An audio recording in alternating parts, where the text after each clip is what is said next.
রাস্তার পাশে গাড়ি দাঁড় করিয়ে সিগারেট খাচ্ছিল প্রিয়াঙ্কা। ঠিক এমন সময় একটা রিক্সা তার সামনে এসে দাঁড়ায়। আর তখনই রিক্সা থেকে একটা ছেলে নেমে এসে তাকে বলতে থাকে। এক্সকিউজ মি আপু, এই অ্যাড্রেসটা বলতে পারবেন? প্রিয়াঙ্কা তখন সিগারেট টানতে টানতে পিছন দিকে ফিরে তাকায়। ফিরে তাকিয়ে তার চক্ষু একদম চড়ক গাছ। মাশাল্লাহ মাশাল্লাহ, একটা ছেলে এতটা সুন্দর হতে পারে এটা এই ছেলেটাকে না দেখলে বোঝাই যেত না। আহ, কি হ্যান্ডসাম, কি গুড লুকিং দেখতে। দেখে মনে হচ্ছে সারাটা দিন এই ছেলেটার চোখে চোখ রেখে কাটিয়ে দেওয়া যাবে, আর কোনো কিছুর প্রয়োজন হবে না। প্রিয়াঙ্কা হা করে ছেলেটার দিকে তাকিয়ে আছে। এটা দেখে আর ছেলেটা আবারও প্রিয়াঙ্কাকে বলতে লাগলো। এক্সকিউজ মি আপু, আমি এই অ্যাড্রেসটার কথা জানতে চাইছি। আপনি কি বলতে পারবেন এই অ্যাড্রেসটার ব্যাপারে? তখনই প্রিয়াঙ্কা নিজের হাতে থাকা সিগারেটটা ছেলেটার মুখে পুরে দিয়ে ছেলেটার হাত থেকে কাগজটা নিয়ে বলতে লাগলো। এই অ্যাড্রেসে তোর কি কাজ আছে আগে সেটা বল শুনি, তারপর আমি দেখি চিনতে পারি কি না। ছেলেটা তখন তার মুখ দেখে সিগারেটটা ফেলে দিল, কারণ সে কখনোই সিগারেট খায় না, সিগারেটের গন্ধ একদম সহ্য করতে পারে না। ওয়াক ওয়াক করতে করতে বলতে লাগলো। না মানে আসলে আপু, আমি গ্রাম থেকে নতুন এসেছি। এখানেই আমার বাবা আমাকে পাঠিয়েছেন তার বন্ধুর বাসায় থেকে পড়াশোনা করার জন্য। কিন্তু আমি এর আগে কখনো এখানে আসিনি, তাই অ্যাড্রেসটা খুঁজে পাচ্ছি না। আপনি যদি আমাকে একটু সহযোগিতা করতেন তাহলে আমার অনেক উপকার হতো। এখান থেকে সোজা সামনে যাবি, তারপর একটা 3 রাস্তার মোড় পাবি, নাক বরাবর হাঁটা ধরবি, তারপর বামে মোড়, সামনে কয়েক কদম এগোলেই দেখতে পাবে একটা পিঙ্ক কালারের একটা বড় বাড়ি আছে, ওই বাড়িটাই। ঠিক আছে আপু, আপনাকে ধন্যবাদ, অসংখ্য ধন্যবাদ। আপনি আমার অনেক বড় উপকার করলেন। আপনার এই উপকার আমি কোনো দিন ভুলব না। হয়েছে হয়েছে, এত ন্যাকামো করতে হবে না, এখন যা, চুপচাপ দিলি তো আমার সিগারেট খাওয়ার 12টা বাজিয়ে। আই এম সো সরি আপু, আমি বুঝতে পারিনি, আমাকে প্লিজ ক্ষমা করবেন। এই বলে আশিক সামনের দিকে হাঁটা শুরু করলো। আর এদিকে প্রিয়াঙ্কা আবারও দোকান থেকে অন্য একটা সিগারেট নিয়ে খাওয়া শুরু করলো। যদিও প্রিয়াঙ্কা অনেক সহজ করে তাদের বাড়ির অ্যাড্রেস আশিককে বলেছিল, কিন্তু সেখানে আসার পর আশিককে সেই অ্যাড্রেস খুঁজে পেতে অনেকটাই বেগ পেতে হলো। কারণ শহরের বাড়ি, এখানে কোনো অ্যাড্রেস খুঁজে বের করা অতটাও সহজ কাজ নয়, খুব কঠিন বলা চলে। আশিক বাড়ির গেটের সামনে এসেই দেখতে পেল গেটের সামনে বিশাল বড় করে বাড়ির নাম লেখা আছে, চৌধুরী মহল। তখনই তার হাতে থাকা কাগজটার সঙ্গে বাড়ির নাম আর নাম্বার মিলিয়ে নিল। হ্যাঁ, ঠিক আছে একদম। তাই সে বাড়ির দরজায় নক করলো। কিছুক্ষণ পর একটা মেয়ে এসে দরজাটা খুলে দিল। তখনও সেই তখনও সেই সেম কাহিনী শুরু হয়ে গেল। মেয়েটা আশিকের দিকে হা করে তাকিয়ে আছে। এটা দেখে আশিক একটু অস্বস্তিতে পড়ে গেল, আর একটু নড়েচড়ে দাঁড়িয়ে গলায় কাশি দিয়ে বলতে লাগলো। আসসালামু আলাইকুম, এটা কি রহমান চৌধুরীর বাসা? হ্যাঁ, কিন্তু আপনি কে? আপনাকে তো চিনতে পারছি না। ইভেন আপনাকে এর আগে কখনো আমাদের বাড়িতেও দেখিনি। আমি আশিক, গ্রাম থেকে এসেছি। রহমান আঙ্কেল আমার বাবার বন্ধু, ওনার সঙ্গে আমার বাবার কথা হয়েছে। আপনি প্লিজ ওনাকে একটু ডেকে দিবেন, আমি ওনার সঙ্গে কথা বলবো। ও আচ্ছা, ঠিক আছে, আপনি ভিতরে এসে বসুন, আমি আব্বুকে ডেকে নিয়ে আসছি। আব্বু একটু আগেই অফিস থেকে এসেছে, বলেছিল কেউ একজন আসবে, কিন্তু আপনি আসবেন সেটা বলেনি। বাই দ্য ওয়ে, আপনি আসুন, আমি ডেকে দিয়েছি। এই বলে মেয়েটা দরজা থেকে সরে দাঁড়ালো, আর আশিক ড্রয়িং রুমে এসে দাঁড়িয়ে রইল। তখনই মেয়েটা বাড়ির সদর দরজা লাগিয়ে দিয়ে ড্রয়িং রুমে এসে আশিককে আবারও বলতে লাগলো। কি ব্যাপার, কি হয়েছে? আপনি এখনো এখানে এভাবে দাঁড়িয়ে আছেন কেন? সোফায় বসুন, আমি তো বললাম আব্বু নিজের রুমে আছেন, আমি ওনাকে ডেকে দিচ্ছি। এই কথা বলে মেয়েটা ভিতরের রুমে চলে গেল। আর এদিকে আশিক ড্রয়িং রুমে বসে রইল। সে একবার চারপাশটা ভালো করে খেয়াল করে নিল। বিশাল বড় একটা বাড়ি, দেখে মনে হচ্ছে খুবই রুচিশীল ফ্যামিলি। সব কিছুই অনেক সুন্দর করে সাজানো গোছানো। এমন সময় একজন মধ্যবয়স্ক ভদ্রলোক ড্রয়িং রুমে এসে উপস্থিত হলেন। আশিককে দেখা মাত্রই তিনি বলতে লাগলেন। আমি যদি খুব বেশি ভুল না করে থাকি তাহলে তুমি আশিক, তাই না? হ্যাঁ আঙ্কেল, আপনি একদম ঠিক ধরতে পেরেছেন, আমি আশিক। ও আচ্ছা, ঠিক আছে, তুমি আসো আমার সঙ্গে, আমি তোমার রুম দেখিয়ে দিচ্ছি। আর রিপা, এ হলো আমার বন্ধুর ছেলে, এখন থেকে এখানে থেকেই পড়াশোনা করবে, ওর খেয়াল রাখবে, আর কোনো কিছুর প্রয়োজন হলে আমাকে জানাবে। হ্যাঁ ওকে ড্যাডি, ঠিক আছে, কোনো সমস্যা নেই। তুমি কোনো চিন্তা করো না, আমি সবটা সামলে নিব। চলো আমার সঙ্গে, আমি তোমাকে তোমার রুমে পৌঁছে দিচ্ছি। এই কথা বলে রিফা তার বাবার সামনেই আশিকের হাতটা ধরে নিল। আশিক মুহূর্তের মধ্যে এক ঝটকায় তার হাতটা রিপার হাত থেকে ছাড়িয়ে নিল। তারপর বলতে লাগলো, আরে আরে, এটা কি করছেন আপনি? আপনি আমার হাত ধরছেন কেন? আপনি আগে যান, আমি আপনার পিছন পিছন আসছি। আরে কি হলো? আমি তোমার হাত ধরেছি, তাতে কি এমন মহাভারত অশুদ্ধ হয়ে গেল? তুমি কি নিজেকে ঋত্বিক রোশন মনে করো নাকি? দেখুন, এখানে নিজেকে কিছু মনে করার কিছুই নেই। আপনি একজন মেয়ে মানুষ আর আমি একজন ছেলে মানুষ। তাছাড়া আমাদের সেরকম পরিচয় হয়ে ওঠেনি যে আপনি আমার হাত ধরতে পারেন। সো নির্দিষ্ট দূরত্ব বজায় রেখে চলেন। আশ্চর্য, এখানে পরিচিত আর অপরিচিত হওয়ার কি আছে? আমি সেটাই তো বুঝতে পারছি না। আপনি আমার ড্যাডির বন্ধুর ছেলে, আপনার সঙ্গে আমাদের পারিবারিক সম্পর্ক।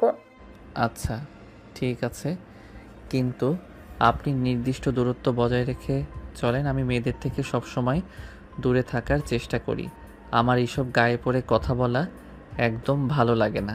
এরকম কিছু রিপা কখনোই আশা করেনি, কারণ সে যথেষ্ট শিক্ষিত, সুন্দরী আর স্মার্ট একটা মেয়ে। সে মনে মনে ভেবেছিল আশিকের সঙ্গে একটু গায়ে পড়ে কথা বললে আশিক পড়ে যাবে, কিন্তু আশিক মোটেও এরকম ছেলে নয়। ছোটবেলা থেকে গ্রামে বড় হয়েছে, বাবা মার যথেষ্ট শাসন পেয়েছে। কখনো তার ফ্যামিলি তাকে ওপেনলি চলার পারমিশন দেয়নি। তার মা বাবা তাকে যথেষ্ট নৈতিকতার শিক্ষা দিয়েছে। সে মেয়েদেরকে যথেষ্ট সম্মান করে।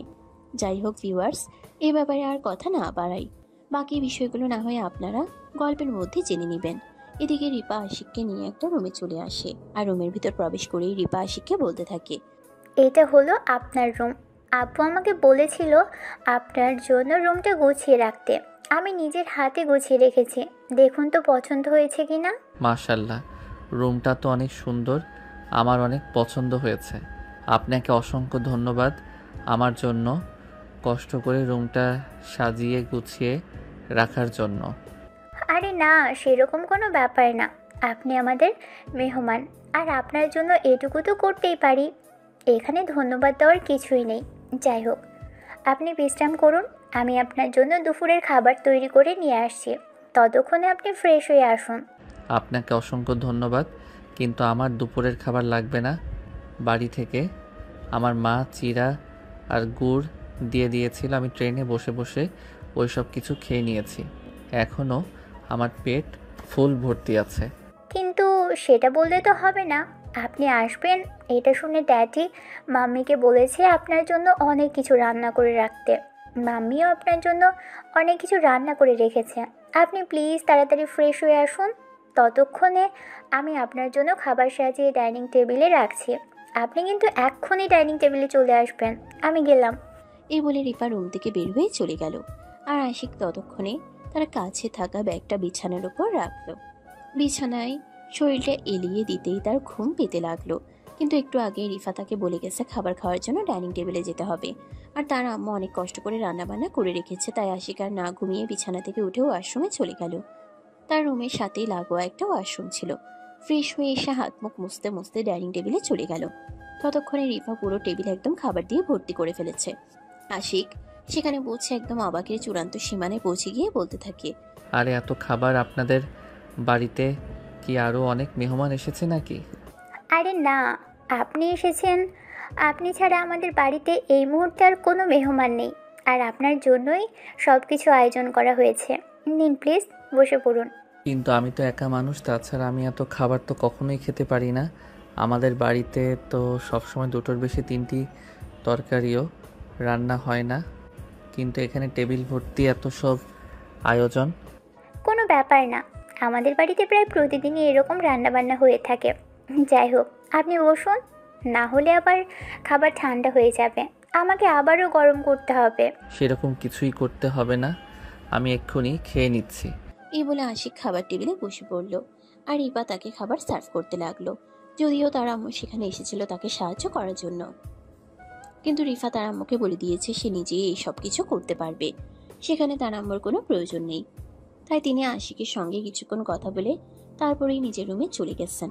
খাওয়া দাওয়া শেষ করার পর আশিক রুমে চলে আসে আর দরজাটা খোলা রেখে ঘুমিয়ে পড়ে, কারণ সারাদিন জার্নি করে এসেছে, শরীরটা এমনিতেই বড্ড বেশি ক্লান্ত ছিল, তার উপর আবার খাওয়াটাও বেশ ভালো হয়েছে। জীবনে এই প্রথমবার এতগুলো আর অনেক দামি খাবার একসাথে খেতে পেরেছে আশিক, কারণ সে মধ্যবিত্ত ফ্যামিলির ছেলে, যেখানে চাল আনতে ডাল ফুরায় এমন অবস্থা। যাই হোক, আশিক ঘুমিয়ে পড়ার পরপরই হঠাৎ অনুভব করতে পারলো তার গলায় কেউ হাত রাখছে। এটা বুঝতে পেরিয়ে আশিক চোখ খুলে তাকে, আর তখনই দেখতে পারে রিপা তার সামনে বসে আছে আর তার গলায় হাত বুলাচ্ছে। এটা দেখে আশিক চমকে গিয়ে উঠে বসে আর বলতে থাকে, কি ব্যাপার, আপনি এখানে আর আমার শরীরে এভাবে হাত দিচ্ছেন কেন? এভাবে হঠাৎ করে আশিকের ঘুম ভেঙে যাওয়ায় রিপা অনেকটা লজ্জায় পড়ে গেল আর বলতে লাগলো, না মানে আসলে আমি এদিক দিয়ে যাচ্ছিলাম, তখনই দেখতে পেলাম আপনার রুমের দরজাটা খোলা। রুমের ভিতর একা একা কী করছেন সেটা দেখার জন্য এই রুমে প্রবেশ করা। আর তখনই দেখলাম আপনি ঘুমোচ্ছেন আর আপনার গলার কাছে একটা মাছি বসেছিল। আমি সেটাকেই তাড়ানোর জন্য স্পর্শ করেছি আপনাকে। যাই হোক, আপনি ঘুমোন, আমি আসছি। এই বলে রিপা আশিককে আর কোনো কথা বলার সুযোগ না দিয়ে সেখান থেকে চলে গেল। আশিকও আর রিপার সঙ্গে কোনো কথা বলার চেষ্টা করলো না। সে তখন উঠে গিয়ে রুমের দরজাটা লাগিয়ে দিল আর আবারও এসে ঘুমিয়ে পড়ল।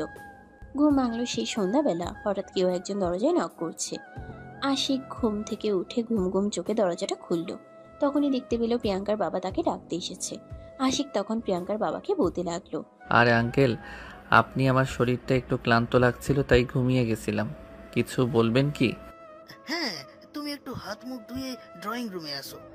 আমি আমার ফ্যামিলির সবার সঙ্গে তোমাকে পরিচয় করিয়ে দেব। আসলে তুমি যখন এসেছিলে তখন সবাই বাড়িতে ছিল না, তাই তোমাকে কারো সঙ্গে সেভাবে পরিচয় করানো হয়নি, তাই আর কি। আচ্ছা আঙ্কেল, ঠিক আছে, কোনো সমস্যা নেই, আপনি যান, আমি এক্ষুনি আসছি। বলতেই প্রিয়াঙ্কার বাবা সেখান থেকে চলে গেল। আর আশিক চলে গেল ওয়াশরুমে ফ্রেশ হওয়ার জন্য। ফ্রেশ হয়ে প্রায় 10 মিনিট পর ড্রয়িং রুমে আসলো। আশিক ড্রয়িং রুমে এসেই তো একদম অবাক। এ তো সেই মেয়েটা যে মেয়েটাকে রাস্তায় সিগারেট খেতে দেখেছিল। আশিক হাঁ করে প্রিয়াঙ্কার দিকে তাকিয়ে থাকে।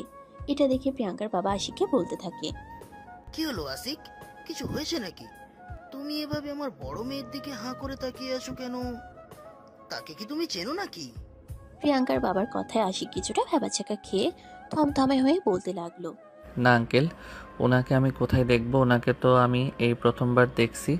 আসলে বাড়িতে আসার পর তো ওনাকে দেখতে পাইনি, এই জন্য ওনাকে দেখছিলাম আর কি। প্রিয়াঙ্কা ততক্ষণ মোবাইলে মনোযোগ দিয়ে কারোর সঙ্গে চ্যাটিং করছিল। আর আশিকের কথা শুনে সে আশিকের দিকে তাকায়। প্রিয়াঙ্কা কিছু একটা বলতে চাইছিল, তখনই প্রিয়াঙ্কার বাবা নিজেই বলতে শুরু করলেন, আশিক, এই যে আমার পাশে বসা, ইনি তোমার আন্টি। আর এই হলো প্রিয়াঙ্কা আর রিপা, আমার দুই মেয়ে। প্রিয়াঙ্কা ও তোমার ক্লাসমেট, সে এই বছর এই ভার্সিটিতে ভর্তি হয়েছে। আর তোমার বাবা বলেছে প্রিয়াঙ্কার সঙ্গে একই ভার্সিটিতে তোমাকে ভর্তি করাতে। আর রিপা এই বছর ইন্টার সেকেন্ড ইয়ারে পড়াশোনা করছে। আমার মেয়েরা খুবই মিশুক। তোমার কোনো সমস্যা হলে তুমি তাদেরকে জানাবে, তারা অবশ্যই তোমাকে সব ব্যাপারে সহযোগিতা করবে। আর হ্যাঁ, এখানে তুমি তোমার নিজের বাড়ির মতো থাকবে, কখনো কোনো কিছুতে দ্বিধাবোধ করবে না যেন। হ্যাঁ, যাও, যে কোনো সময় কোনো ঝামেলা হলে তুমি সরাসরি আমাকে জানাবে, নয়তো তোমার আন্টিকেও জানাতে পারো। আর হ্যাঁ, টাকা পয়সার জন্য কিন্তু কখনোই তোমার বাবাকে কোনো কিছু বলবে না, কারণ তুমি খুব ভালো করেই জানো তোমার বাবার আর্থিক অবস্থা কেমন। শহরে রেখে একটা শহরের ভালো ভার্সিটিতে পড়াশোনা করানো তোমার বাবার পক্ষে কখনোই সম্ভব নয়। হ্যাঁ আঙ্কেল, সেটা আমি খুব ভালো করেই জানি, কিন্তু আঙ্কেল, গ্রামের বাড়িতে থেকে পড়াশোনা করে কিছু একটা করাও সম্ভব নয়। তাছাড়া পড়াশোনার প্রতি আমার প্রচণ্ড আগ্রহ, আমি পড়াশোনা শেষ করে কিছু একটা করতে চাই।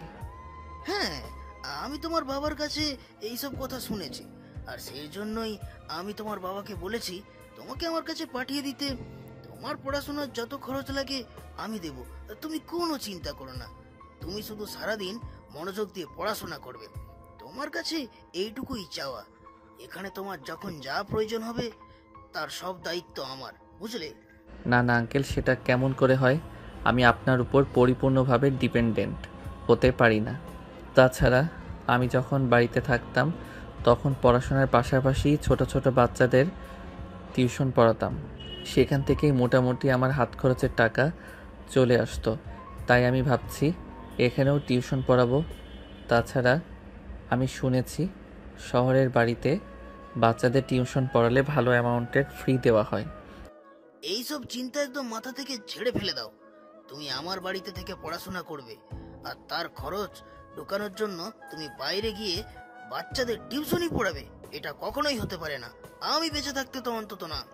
আমি তোমাকে এটা কখনোই করতে দেব না। তোমার সমস্ত খরচ আমি বহন করব। তোমাকে এইসব ব্যাপারে নিয়ে কোনো চিন্তা করতে হবে না। তুমি শুধু মনোযোগ দিয়ে পড়াশোনা করবে আর তোমার বাবার ইচ্ছা পূরণ করবে, ঠিক আছে?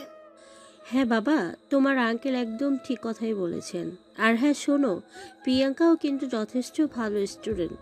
তোমার পড়াশোনার ব্যাপারে কোনো সহযোগিতা লাগলে তুমি কিন্তু প্রিয়াঙ্কার কাছ থেকেও সহযোগিতা নিতে পারবে। তাছাড়াও অন্য যে কোনো সমস্যায় আমরা সবাই তোমার পাশে আছি। কিন্তু আন্টি, আপনারা এখানে আমাকে থাকতে দিচ্ছেন, খেতে দিচ্ছেন, এটাই তো অনেক। সেখানে আপনাদেরকে এভাবে আমি ঝামেলায় ফেলতে পারি না।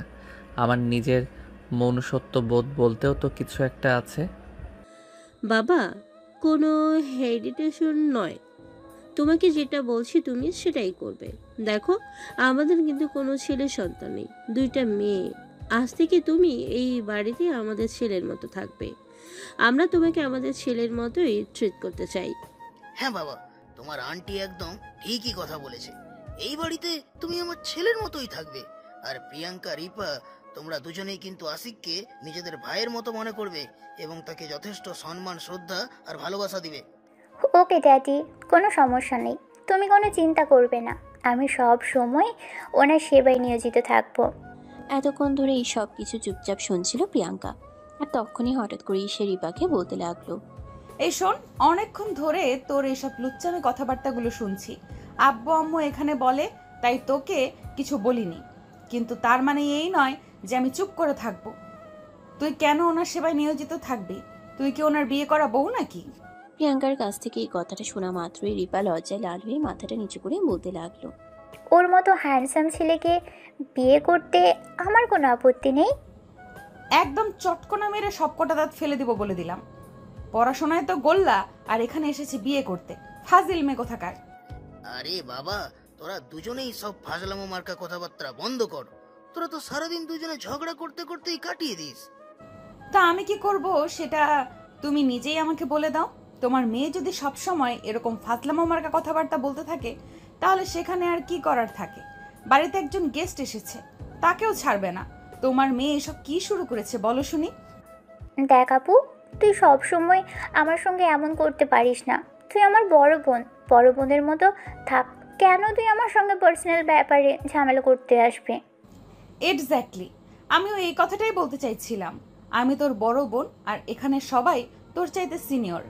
আব্বু আম্মুর সামনে বসে তুই এইসব কথা বলতে পারছিস? তুই কি লজ্জা শরমের মাথা খেয়ে বসে আছিস নাকি? রিপা তখন আর কোনো কথা না বলে গাল ফুলিয়ে সেখান থেকে উঠে চলে গেল। আর এদিকে তখনই প্রিয়াঙ্কার আব্বু আশিককে উদ্দেশ্য করে বলতে লাগলো, দেখো বাবা, তুমি আমার ছোট্ট মেয়ের কথায় কিছু মনে করো না। ও আসলে একটু এই রকমই।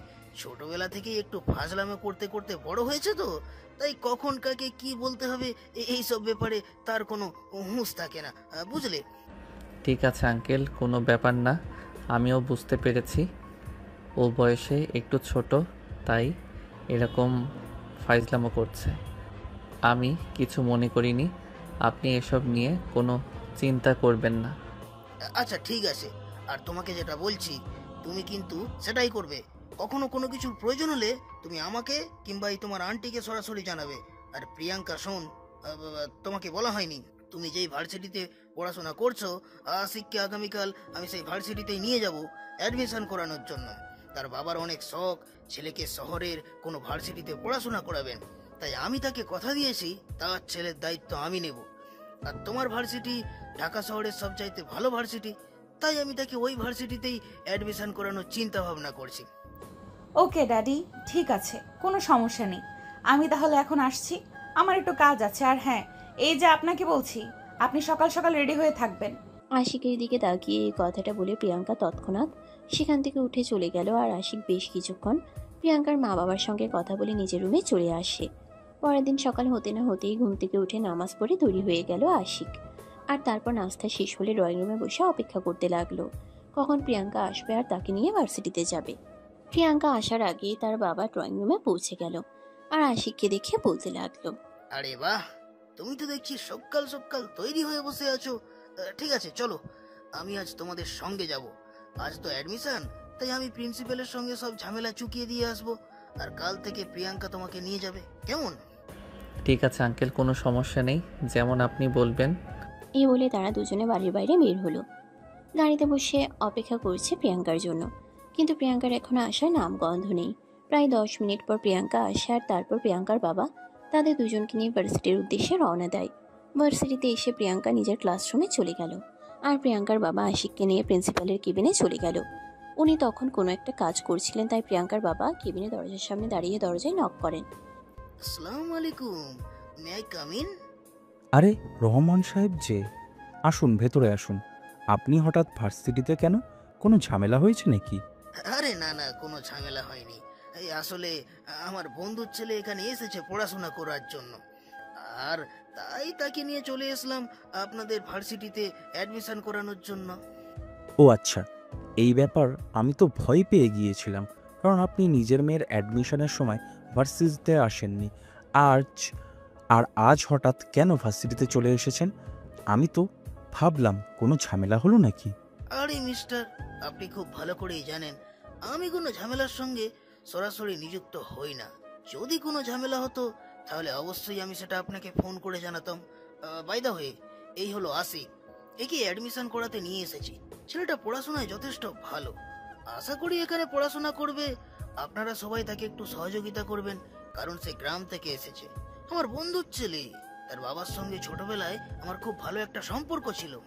ও আচ্ছা, ঠিক আছে, কোনো সমস্যা নেই। আমি সম্পূর্ণ ব্যাপারটা ঠিকভাবে বুঝতে পেরেছি। এই ব্যাপারটা আপনাকে কোনো চিন্তা করতে হবে না। যেখানে আমি আছি সেখানে কোনো ঝামেলা হতেই পারে না। আপনি নিশ্চিন্তে থাকতে পারেন। হ্যাঁ, এইটুকু ভরসা তো আপনার ওপরে আছে। যাই হোক, ওর অ্যাডমিশন ফি আর সব মিলিয়ে কত খরচ লাগবে সেটা আমাকে একটু মেসেজে জানিয়ে দেবেন। আমার সময় একটু কম, অফিসে পৌঁছতে হবে। হ্যাঁ, সেটা তো বুঝলাম, কিন্তু আপনি এই প্রথমবার আমাদের ভার্সিটিতে আসলেন, চা কফি কিছু তো খেয়ে যেতে হবে। এইভাবে তো খালি মুখে চলে যেতে পারেন না। ধন্যবাদ, তবে আই এম সো সরি, আমার এই মুহূর্তে একটু সময় নেই। আপনি শুধু দয়া করে আমাকে টাকার অঙ্কটা মেসেজে জানিয়ে দেবেন, আমি আপনাদের ভার্সিটির অ্যাকাউন্টে সেটা পাঠিয়ে দেব। আমার একটা ক্লায়েন্ট মিটিং আছে, জরুরি যেতে হবে। আচ্ছা ঠিক আছে, কোনো সমস্যা নেই। আপনি যেমনটা বলবেন সেই রকমই হবে। আমি অবশ্যই আপনাকে মেসেজে জানিয়ে দেব। এই কথা বলার পর প্রিয়াঙ্কার বাবা প্রিন্সিপাল স্যারের কাছ থেকে বিদায় নিয়ে সেখান থেকে বের হয়ে চলে গেলেন। আর এদিকে আশিক তখনও প্রিন্সিপাল স্যারের কেবিনে দাঁড়িয়ে আছে। প্রিন্সিপাল স্যার তখন আশিককে উদ্দেশ্য করে বলতে লাগলো, তোমার সিভিটা আমাকে দাও, আমি তোমার অ্যাডমিশনের ব্যবস্থা করি। আর হ্যাঁ, ভার্সিটিতে যদি কখনো কোনো প্রবলেম হয় অবশ্যই আমাকে ইনফর্ম করবে। এখন বসো, আমি সমস্ত ফর্মালিটিস পূরণ করে তোমাকে ক্লাসে পাঠিয়ে দেব। ওকে স্যার, আচ্ছা ঠিক আছে। এই বলে আশিক প্রিন্সিপাল স্যারের টেবিলের সামনে রাখা চেয়ারে বসে পড়লো, আর প্রিন্সিপাল স্যার এডমিশন করিয়ে নিল। তখন ইউনিভার্সিটির পিয়নকে ডেকে এনে বলতে লাগলো আশিককে তার ক্লাসরুমে পৌঁছে দেওয়ার জন্য। পিয়ন তখন দায়িত্ব নিয়ে আশিককে তার ক্লাসরুম পর্যন্ত পৌঁছে দিল। ক্লাসে ঢুকতে না ঢুকতেই প্রিয়াঙ্কার সঙ্গে দেখা হয়ে গেল। প্রিয়াঙ্কা প্রথম সারির বেঞ্চে বসা ছিল, আশিককে দেখা মাত্রই সে বলতে লাগলো, এই যে, এদিকে আসো, এখানে আমার সাথে বসো। কথাটা শুনেই প্রিয়াঙ্কার দিকে ফিরে তাকায় আশিক, আর প্রিয়াঙ্কাকে দেখা মাত্রই সে একটু মুচকে হাসি দিয়ে প্রিয়াঙ্কার পাশের সিটে বসে পড়ল। আর ঠিক ওই মুহূর্তে ক্লাস টিচার চলে আসলো, তাই সবাই ক্লাসে মনোযোগ দিল। ক্লাস শেষ হওয়ার পর যখনই টিচার বের হয়ে চলে গেল তখনই প্রিয়াঙ্কার বান্ধবীরা এসে প্রিয়াঙ্কাকে ঘিরে ধরলো আর বলতে লাগলো, কি ব্যাপার দোস্ত, মালটা কে রে? আমরা তো ঠিক বুঝতে পারলাম না কিছু। তোদেরকে এত কিছু বোঝার জন্য কেউ বলেনি, তোরা তোদের মতো থাক। এত কথা কেন বলিস আমি তো সেটাই বুঝতে পারি না। আরে ভাই, তুই সবসময় আমাদের সঙ্গে এরকম কেন করিস? ভার্সিটিতে নতুন এসেছে, দেখতে তো হ্যাপি হ্যান্ডসাম। আস্তে না আস্তে পটিয়ে নিয়েছিস নাকি? দেখ, একদম ভালো হবে না বলে দিচ্ছি। ফালতু মার্কা কথাবার্তা বন্ধ কর। তোরা সবাই এটা খুব ভালো করে জানিস, প্রিয়াঙ্কা কখনোই কোনো ছেলের পেছনে লাগে না, উল্টে ছেলেরা প্রিয়াঙ্কার পেছনে খুরখুর করে। তাই এইসব ফালতু কথা বলা বন্ধ কর আর নিজেকে একটু সুরক্ষিত রাখ। তুই কি আমাদেরকে দিচ্ছিস নাকি? আমি তো সেটাই বুঝতে পারছি না। আমি কখনোই কাউকে জোর দিয়ে কোনো কথা বলি না, সেটা আর কেউ না হোক তোরা অন্তত খুব ভালো করেই জানিস, কারণ তোরা আমার বন্ধু। আমার ব্যাপারে অন্য কারোর কোনো ভুল ধারণা থাকলেও তোদের কিন্তু কোনো ভুল ধারণা নেই। হ্যাঁ, সেটা জানার জন্যই তো বলছি। তুই যদি ওই ছেলেটার সঙ্গে প্রেম করে না থাকিস তাহলে আমাদেরকে দিয়ে দে, আমরাই তো চান্স নিতে পারি। সে তোদের যা ভালো মনে হয় তোরা তাই কর, কিন্তু আমার মনে হয় না ছেলেটা তোদের প্রস্তাবে রাজি হবে বলে, কারণ ছেলেটাকে দেখে যথেষ্ট সহজ সরল মনে হয়। তাছাড়াও গ্রাম থেকে এসেছে। গ্রাম থেকে আসুক আর যাই করুক, তাতে কিছু যায় আসে না। ছেলেটাকে পছন্দ হয়েছে, ছেলেটার সঙ্গে প্রেম করব, আর এটাই শেষ কথা। তারপর যা হয় দেখা যাবে। এই বলে তারা সবাই মিলে হাসি ঠাট্টা আর গল্পগুজব করছিল। আর ঠিক ওই মুহূর্তেই সেকেন্ড পিরিয়ডে টিচার ক্লাসে চলে আসে, আর আবার সবাই ক্লাসে মনোযোগ দিল। এভাবেই শেষ হলো সেদিনের দিনটা। ভার্সিটি ছুটি হলে প্রিয়াঙ্কা আর আশিক দুজনে মিলে একসঙ্গে বাসায় চলে আসে। প্রিয়াঙ্কা নিজের রুমে চলে যায় আর আশিক তার রুমে। আশিক ফ্রেশ হয়ে বিছানায় এসে বসতেই প্রিয়াঙ্কার আম্মু আশিকের রুমে আসলো আর আশিককে বলতে লাগলো, কি ব্যাপার বাবা, ভার্সিটিতে প্রথম দিন তোমার কেমন কেটেছে? এই তো আন্টি, আলহামদুলিল্লাহ, আল্লাহর রহমতে ভালোই কেটেছে। আচ্ছা ঠিক আছে, তুমি ডাইনিং টেবিলে আসো, আমি তোমাকে খাবার দিচ্ছি। আর হ্যাঁ, তোমার আঙ্কেল বলেছিল তোমাকে নিয়ে বিকেল বেলায় তো বাইরে যেতে, তোমার প্রয়োজনীয় যা কিছু লাগবে সব কিছু কিনে দিতে। আন্টি, এই মুহূর্তে আমার কোনো কিছু লাগবে না, প্রয়োজন হলে আপনাকে জানিয়ে দিব। কিন্তু সেটা বললে হবে না বাবা, তুমি আমার কথা শোনো। এখন তুমি শহরে থেকো, শহরের পরিবেশ মেনে নিয়েই তোমাকে থাকতে হবে। এখানে সবাই যেভাবে চলাফেরা করে তোমাকেও ঠিক সেভাবেই চলাফেরা করতে হবে।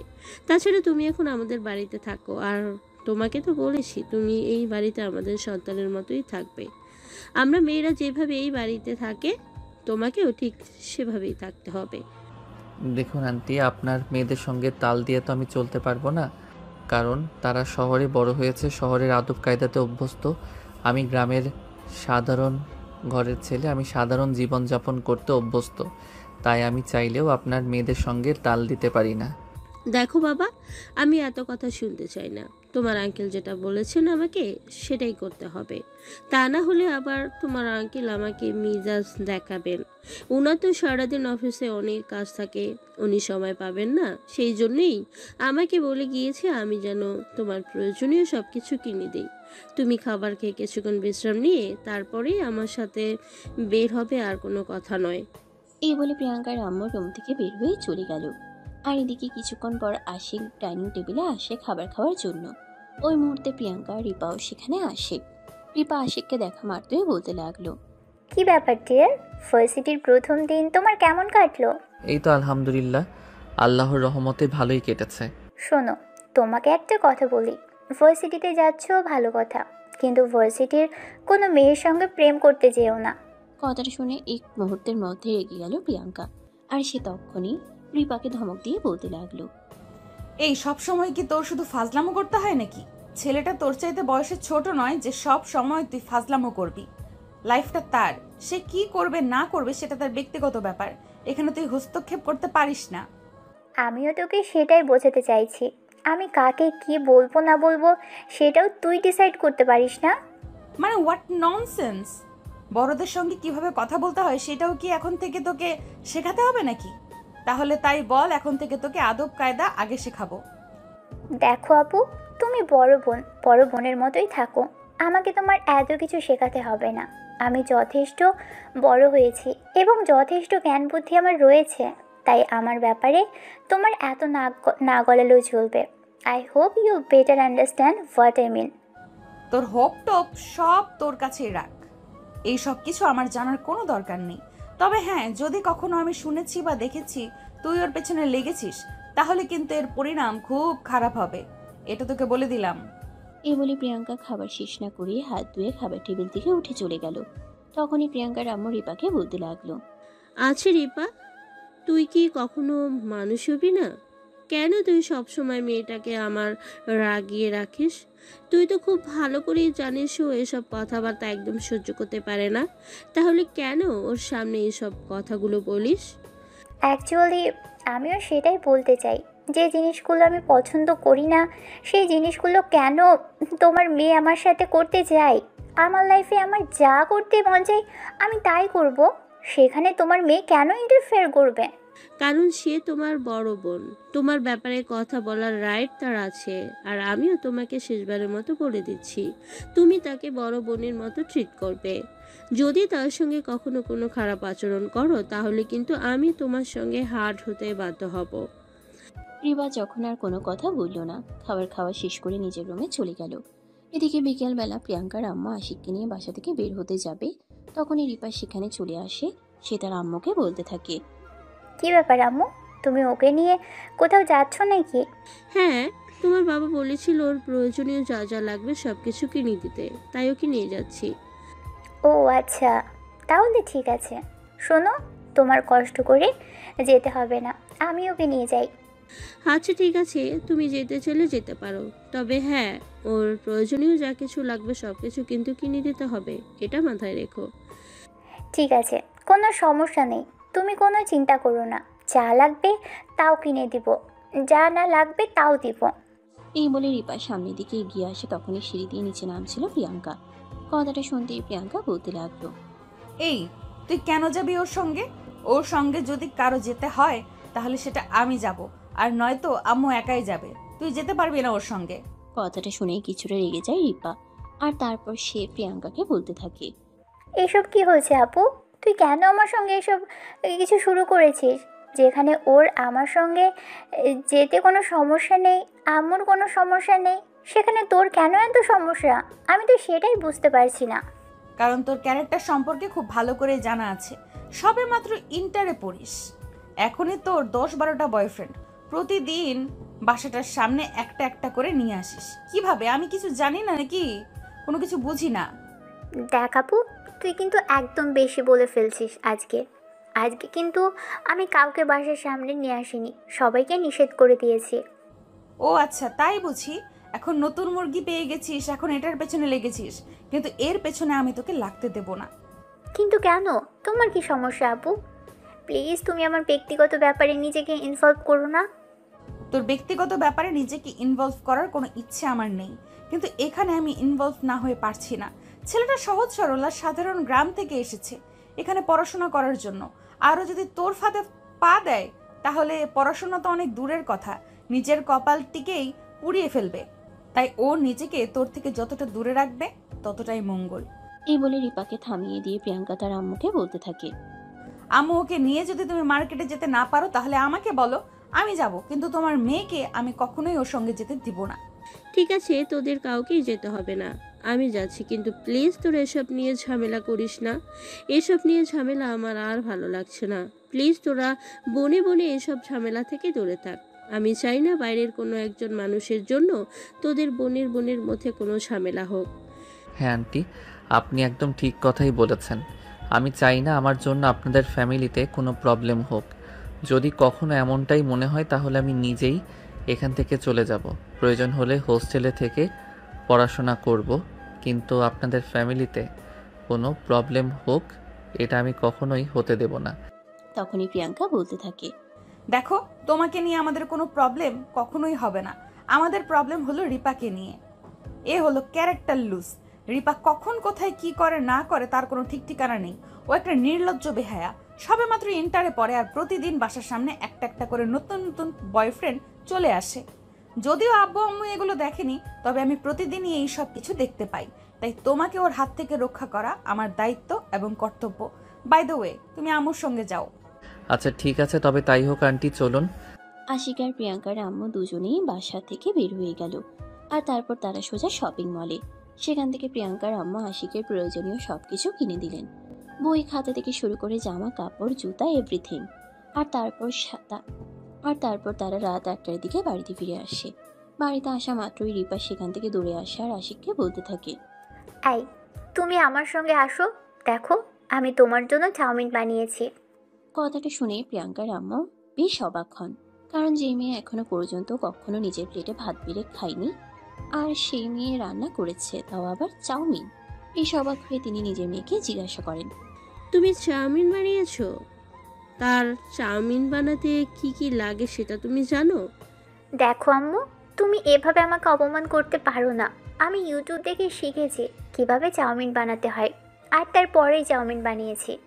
এই, তুমি আম্মুর কথা শোনো না, তুমি এসো তো আমার সঙ্গে, আমি তোমার জন্য রান্না করেছি, খেয়ে বলবে কেমন হয়েছে। এই বলে রিপা আশিকের হাত ধরে টানতে টানতে ডাইনিং টেবিলে নিয়ে চলে গেল। আর তারপর চাউমিনের বাটিটা আশিকের দিকে এগিয়ে দিল। আশিক খেতে না চাইলেও রিপা জোর করে আশিককে খেতে বাধ্য করলো। এক চামচ মুখে দিয়ে তো আশিকের অবস্থা একদম নাজেহাল, কারণ সেখানে রিপা এত পরিমাণ লবণ দিয়েছে যে মুখে নেওয়া যাচ্ছে না, মনে হচ্ছে যেন বিষ। আশিক মুখের খাবারটা তেতোর জন্য আর গিলতে পারছে না, বেসিনে গিয়ে ওয়াক ওয়াক করে ফেলে দিয়ে কুড়ি করে নিল। আর এটা দেখে তখনই প্রিয়াঙ্কা সেখানে পৌঁছে বলতে লাগলো, কি ব্যাপার আশিক, কি হয়েছে? তোমার শরীর খারাপ লাগছে নাকি? আরে না, সেরকম কোনো ব্যাপার নয়। আসলে রিপা আমার জন্য চাউমিন বানিয়েছিল, কিন্তু সেটা খাওয়ার মতো যথেষ্ট স্বাদ আমার মুখে নেই। প্রিয়াঙ্কার আর বুঝতে বাকি রইল না রিপা আসলে কি করেছে। তাই প্রিয়াঙ্কা রিপাকে বলতে লাগলো, এই হারামজাদা, তোকে কথা বলতে নিষেধ করেছি, এসব আকাম কুকাম করবি না, কিন্তু তুই তো আমার কোনো কথাই শুনিস না। রিপা কিছুটা ভেবাচেকা খেয়ে বলতে লাগলো, আরে আমি তো ইউটিউব দেখে দেখে রান্না শিখেছি, আর ভিডিও দেখে দেখে রান্না করেছি। ওরা তো ভিডিওতে বলছিল ওদের চাউমিন অনেক টেস্টি হয়েছে, আর আমিও ঠিক ওদের মতোই রান্না করেছি। তাহলে আমারটা কেন খেতে ভালো হয়নি? দাঁড়াও, আমি নিজেই খেয়ে দেখছি। এই বলে এক চামচ চাউমিন নিজের মুখে দিল, আর তখনই তার মুখ হা হয়ে গেল। তাড়াতাড়ি দৌড়ে গিয়ে বেসিনে খাবারটা ফেলে দিয়ে এক গ্লাস জল খেয়ে তারপর আশিককে বলতে লাগলো, sorry, I am really sorry. আমি আসলে বুঝতে পারিনি খাবারটা এমনভাবে। আমি খুবই দুঃখিত, প্লিজ আমাকে ক্ষমা করে দাও। আর কখনো নিজের খাবার চেক না করে তোমাকে খেতে দিব না। আগে নিজে চেক করব, তারপর তোমাকে খেতে দিব। ঠিক আছে, কোনো ব্যাপার না। এটা তোমার শ্বশুর বাড়ি নয়, এখানে তোমাকে রান্না বান্না করে খেতে হবে। যখন শ্বশুর বাড়িতে যাবে তখন সেখানে শাশুড়িকে বলে দিও তোমাকে রান্না বান্না শিখিয়ে দিতে। এই বলে আশিক সেখান থেকে উঠে নিজের রুমে চলে গেল। আর এদিকে প্রিয়াঙ্কা আশিকের পিছন পিছন তার রুমে আসলো। প্রিয়াঙ্কা আশিকের পিছন পিছন এসেছে এটা আশিক বুঝতে পারেনি, তাই সে রুমের ভিতর কাপড় চেঞ্জ করার প্রস্তুতি নিচ্ছিল। তখনই প্রিয়াঙ্কা পিছন থেকে বলতে লাগলো, কাপড় চোপড় চেঞ্জ করার জন্য এই বাড়িতে ওয়াশরুম রয়েছে, এই বাড়িতে কেউ বেডরুমে কাপড় চোপড় চেঞ্জ করে না। তখনই পিছন ফিরে তাকায় আশিক, আর প্রিয়াঙ্কাকে দেখা মাত্রই সে নিজেকে গুটিয়ে নিয়ে বলতে থাকে, sorry, I am so sorry. আমি আসলে বুঝতে পারিনি আপনি এখানে এসেছেন, তাহলে আমি এমনটা করতাম না। আচ্ছা ঠিক আছে, কোনো ব্যাপার না, আপনি ওয়াশরুম থেকে কাপড় চোপড় চেঞ্জ করে আসুন, আমি আপনার সঙ্গে একটু কথা বলতে চাই। আচ্ছা ঠিক আছে, কোনো সমস্যা নেই। আপনি 2 মিনিট অপেক্ষা করুন, আমি এক্ষুনি আসছি। এই বলে আশিক তার কাপড় চোপড় নিয়ে ওয়াশরুমে ঢুকে গেল। আর তারপর কাপড় চোপড় চেঞ্জ করে রুমে এসে দেখতে পায় প্রিয়াঙ্কা তখনও বিছানার উপর বসে আছে। আশিক তখন বিছানার এক পাশে দাঁড়িয়ে প্রিয়াঙ্কাকে বলতে লাগলো, হ্যাঁ বলুন, আপনি কি যেন বলতে চাইছিলেন? দেখুন, আমি আসলে আপনাকে একটা কথাই বলতে চাই যে আমার বোনের মাথায় সমস্যা আছে। আপনি তার কোনো কথা সিরিয়াসলি নেবেন না। ও কখন কাকে কি বলে না বলে তার কোনো ঠিক ঠিকানা নেই, তাই তার জন্য আমি আপনার কাছে ক্ষমা চাইছি। আরে না, সেরকম কোনো ব্যাপার না, আমি কিছুই মনে করিনি। আমাকে নিয়ে আপনার কোনো টেনশন করতে হবে না। আমি ছোটবেলা থেকেই সব কিছু সহ্য করার ক্ষমতা নিয়েই বড় হয়েছি। আমি সব রকম পরিস্থিতি সহ্য করতে পারি, তাই আমাকে নিয়ে চিন্তা করার কিছুই নেই। ধন্যবাদ আপনাকে বিষয়টা বুঝতে পারার জন্য। যাই হোক, আপনার পড়াশোনার ব্যাপারে যে কোনো হেল্প লাগলে আমাকে বলবেন, আমি আপনাকে সব ব্যাপারে সাহায্য করব।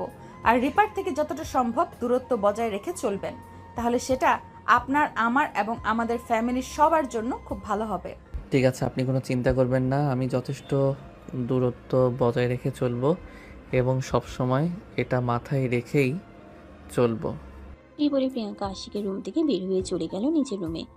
আর এরপর এভাবেই চলতে থাকে দিন। আশিক মাঝে মধ্যেই কোনো পড়া বুঝতে না পারলে প্রিয়াঙ্কার কাছে চলে যেত। প্রিয়াঙ্কা নিশ্চিত তাই তাকে সব কিছু বুঝিয়ে দিত। এভাবেই তাদের মধ্যে খুব ভালো একটা বন্ধুত্বের সম্পর্ক তৈরি হয়ে ওঠে। কিন্তু রিপা এই বিষয়টাকে মোটেও ভালোভাবে নিতে পারছিল না। যখনই দেখতে পেত আশিক কিংবা প্রিয়াঙ্কা কাছাকাছি রয়েছে, কোনো কথাবার্তা বলছে, তখনই তাদের মাঝখানে রিপা ঢুকে যেত। এই তো সেদিন সন্ধ্যাবেলা হঠাৎ করে আশিক একটা পড়া বুঝতে পারছিল না, সেজন্যই প্রিয়াঙ্কার রুমে যাওয়া ধরে। তখনই রিপা সেখানে চলে আসে আর তাদের দুজনকে একসঙ্গে দেখে বলতে থাকে, বাহ, আমাকে দূরে সরিয়ে দিয়ে দেখছি তোমাদের দুজনের প্রেম একদম মাখা হয়ে গেছে। রিপার এমন বেয়াদবি মার্কা কথা শুনে প্রচন্ড পরিমাণে ক্ষেপে যায় প্রিয়াঙ্কা। আর তখনই সে রিপাকে বলতে থাকে, এসব কোন ধরনের ফাজলামো মার্কা কথা? আমি তো সেটাই বুঝতে পারছি না, কি শুরু করেছো তুমি? সমস্যাটা কোথায় তোমার? আমি কি শুরু করতে যাব? আমার কোনো সমস্যাই নেই, আমার কোনো জায়গায় কোনো সমস্যাই নেই। আমার সমস্যা শুধু তোমাদের দুজনকে নিয়ে। আমি যদি ওর সঙ্গে কথা বলতে যাই তাহলে তুমি আমাকে হাজারটা কথা শুনিয়ে দাও, কিন্তু নিজে ঠিকই প্রেম করে চলেছো, তখন তো কিছুই না। দেখো এখন কিন্তু একদম বেশি বাড়াবাড়ি হয়ে যাচ্ছে। আমি আশিকের সঙ্গে প্রেম করছি মানে? আমি কখনোই কারোর সঙ্গে প্রেম করি না, আর প্রেম করার মতো ফালতু সময় আমার নেই। আশিক কখনো কোনো পড়া বুঝতে না পারলে সেটার জন্য আমার কাছে আসে, আর আমি তাকে সেই পড়াটা বুঝিয়ে দেই। হয়েছে হয়েছে, এখন আর আমার সঙ্গে শাক দিয়ে মাছ ডাকতে হবে না। আমি খুব ভালো করেই জানি দিনের বেশিরভাগ সময় দুজনের খুব কাছাকাছিই থাকো। দেখ, আমরা দুজনে যেহেতু একই ভার্সিটিতে পড়াশোনা করি, সেহেতু আমরা দুজনের কাছাকাছি থাকতেই পারি। এতে তোর কোনো সমস্যা হওয়ার কথা নয়। আমার কোনো সমস্যা কেন হতে যাবে? তোমাদের বেলায় কোনো সমস্যা নেই, শুধু আমি যদি ওর সঙ্গে একটু কথা বলতে চাই, ওর কাছাকাছি থাকতে চাই, তখনই তোমার এবং আমার ফ্যামিলির সবার সমস্যা সব একত্রিত হয়ে যায়। আর আমাকে ওর থেকে যত দূরে রাখতে পারো তোমরা সেটাই চেষ্টা করো। এই তোমরা দুজনেই প্লিজ একটু চুপ করো, আমি এসব কিছু আর নিতে পারছি না। আঙ্কেল বাড়িতে আসলে আমি আজকে আঙ্কেলের সাথে কথা বলবো। আমি আর এখানে থাকবো না। আমি চাই না আমার জন্য তোমাদের ফ্যামিলিতে কোনো প্রবলেম হোক। আমার জন্য রীতিমতো দুই বোন যুদ্ধ করা শুরু করে দিয়েছো। আমার জন্য তোমাদের বনে বনে সম্পর্ক খারাপ হোক, এটা আমি কখনোই মেনে নিতে পারবো না। তখনই পাশ থেকে রিপা আশিককে উদ্দেশ্য করে বলতে থাকে, দেখো, তুমি এই বাড়ি থেকে কোথাও যাবে না। এই বাড়ি থেকে যদি কারো চলে যেতেই হয় তাহলে আপু যাবে। মানে আমার বাড়ি থেকে আমি কেন যাব? এই বাড়িতে ঠিক ততটুকু অধিকার আমার রয়েছে যতটুকু তোর। তাছাড়া আমি এই বাড়ির বড় মেয়ে, আমার বাড়ি থেকে বের হয়ে যাওয়ার কোনো প্রশ্নই ওঠে না। তোর যদি আমাকে এই বাড়িতে দেখতে এতই সমস্যা হয় তাহলে তুই এই বাড়ি থেকে বের হয়ে চলে যেতে পারিস, আমার তাতে কিছুই যায় আসে না। ও আচ্ছা ঠিক আছে, কোনো সমস্যা নেই। আজকে আসুক ড্যাডি, আমি ড্যাডিকে সব কিছু বলবো, আর তারপর ড্যাডি নিজেই সিদ্ধান্ত নেবে এ বাড়ির থেকে কে থাকবে আর কে থাকবে না। তবে তাই, তোর অত্যাচার আমি আর সহ্য করতে পারছি না। একটা ছেলে এখানে এসেছে পড়াশোনা করার জন্য, আর তুই ছেলেটাকেও শান্তি মতো থাকতে দিচ্ছিস না। সব সময় তোর এটা সেটা নিয়ে ঝামেলা করাই লাগবে। কেন, তুই কি ঝামেলা করা ছাড়া থাকতে পারিস না? ঝামেলা না করলে তোর পেটের ভাত হজম হয় না? আমার পেটের ব্যথা হজম হয়, কিন্তু তোর পেটের ভাত হজম হয় না।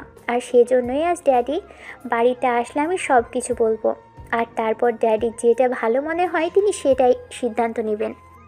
তাদের দুই বোনের এসব ঝগড়াঝাটি সহ্য করতে না পেরে আশিক নিজেই রুম থেকে বের হয়ে চলে গেল।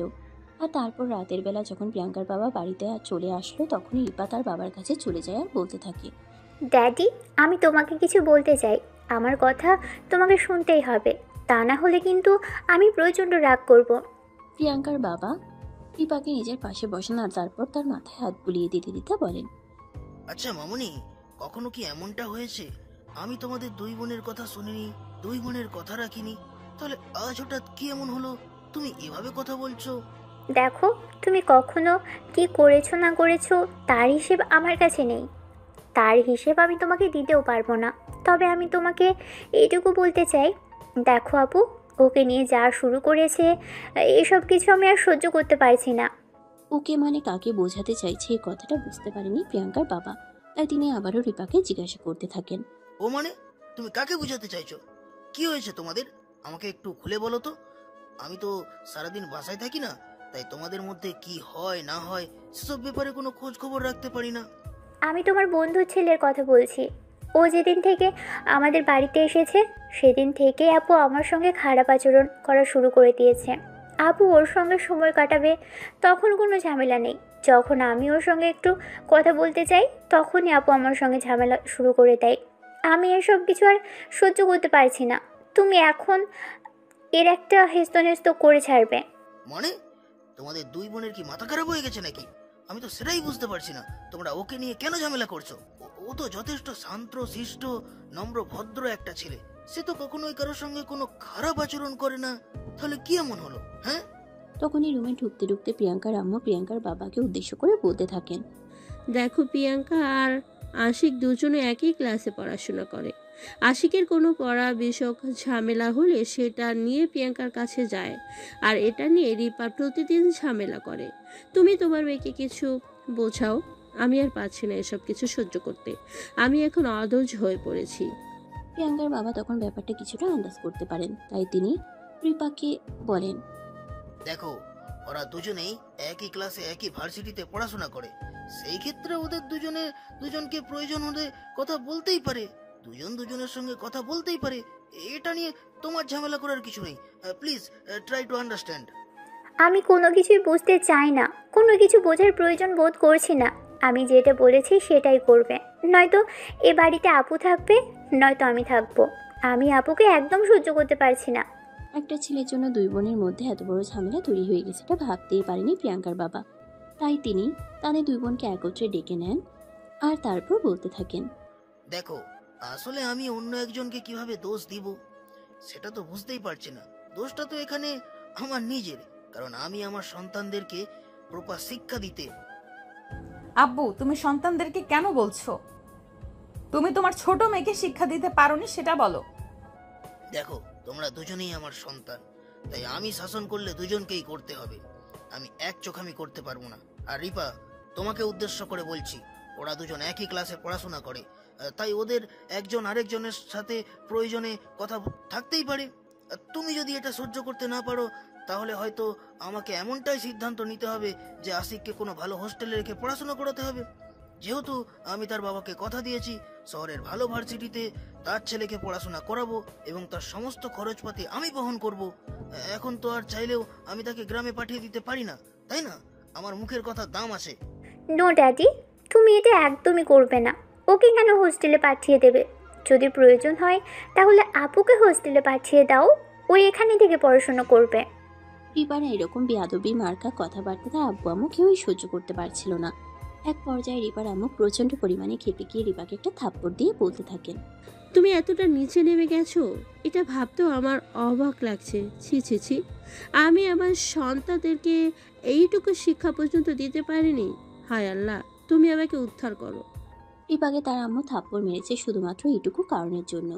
রিপা এটা সহ্য করতে না পেরে তার আম্মুকে বলতে লাগলো, তুমি আমার সঙ্গে খারাপ আচরণ করতে পারছো, কিন্তু তুমি তোমার মেয়েকে কিছু বলতে পারছো না কেন? সে এভাবে আমার ভালোবাসার মানুষটার পিছনে পড়ে আছে।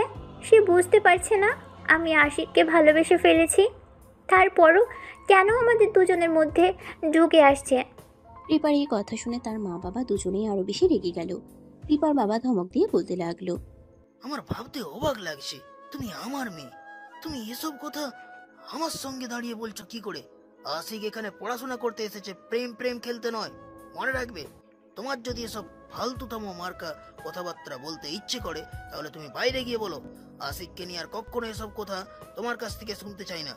প্রিয়াঙ্কা আর আশিক ছোটবেলা থেকেই ওদের বিয়ে ঠিক করে রাখা হয়েছে, যেটা তোমাদেরকে এখনো বলা হয়নি। আশিক যদি কাউকে বিয়ে করে তাহলে সেটা প্রিয়াঙ্কাকেই করবে, আর অন্য কাউকে নয়। আর তুমি কি ভাবছো আশিককে আমি এমনি এমনি দায়িত্ব নিয়ে এখানে নিয়ে এসেছি? কখনোই না। আশিকের সঙ্গে আমার মেয়ের বিয়ে দেব, তাই তাকে আমি আমার মেয়ের যোগ্য বানিয়ে চলতে চাই। মানে তাহলে ও যদি আশিককে বিয়ে করতে পারে, আমি কেন আশিককে বিয়ে করতে পারবো না? তুমি তোমার মেয়ের সঙ্গে বিয়ে ঠিক করে রেখেছো, তো আমি কি তোমার মেয়ে নই?